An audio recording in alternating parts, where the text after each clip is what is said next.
Imagine making over $115 an hour as a nurse in a hospital and not having anywhere to sleep. You park the van you sleep in down the street from the hospital and maybe you get a ticket. Some people are really living this lifestyle. Let's take a look at where these jobs are available. Do nurses really have to sleep in vans, and are there any open positions? Welcome to the Nurse Wealth Academy and thank you for stopping by today. Let's get to it. Some nurses working at Stanford Hospital are earning more than $120 per hour, yet they sleep in vans or RVs between shifts. Stay until the end and I will share how many open nursing jobs Stanford has posted along with solutions nurses are using to make this lifestyle sustainable. Housing costs in Palo Alto are extremely high. The lowest price home on Zillow was $2.5 million.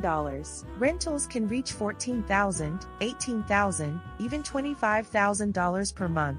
And while there are few apartments in the $2,500 to $3,000 range, the reality is that you must earn roughly $170,000 per year just to meet the income requirements. Even then, you return home to a very small studio with minimal space. For many nurses, that does not make sense, especially for those who are on call and required to be at the hospital within 30 minutes. Some nurses live 1 to 2 hours away. Driving back and forth multiple times during a single shift is simply unrealistic. This is where the vans and RVs come in. Large groups of nurses and other hospital workers park in or near Greer Park to rest safely between shifts. Many of them receive repeated ticket warnings and actual tickets from the city. Still, for some nurses, the benefits outweigh the challenges.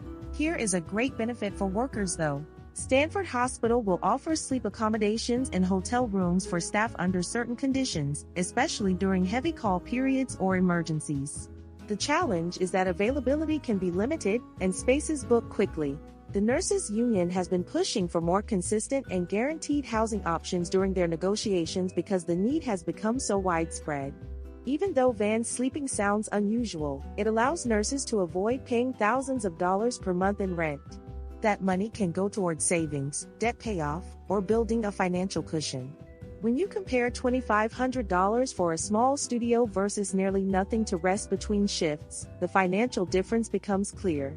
This is one reason so many nurses are getting creative about how they manage their work schedules and their money.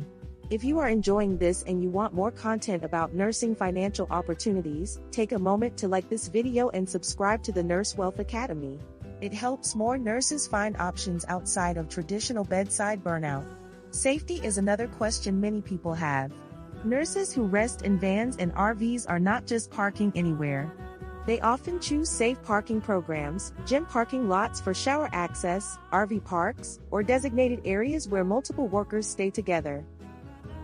Greer Park has become a common gathering spot simply because it is close to the hospital and offers enough space.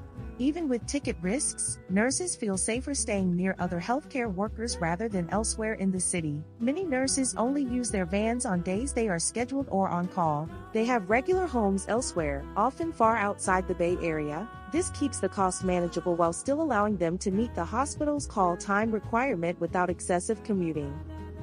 Now here is the part I mentioned earlier. How do nurses actually make this work? As of today, Stanford Hospital has 43 open nursing positions listed on their job board. Many of them are OR nurse openings. They also publish their base pay rates right in the job description, which is rare for hospitals. This transparency helps nurses decide whether the pay makes sense for the cost of living. The pay is high, and the cost of living is extreme. But there are ways nurses make it work.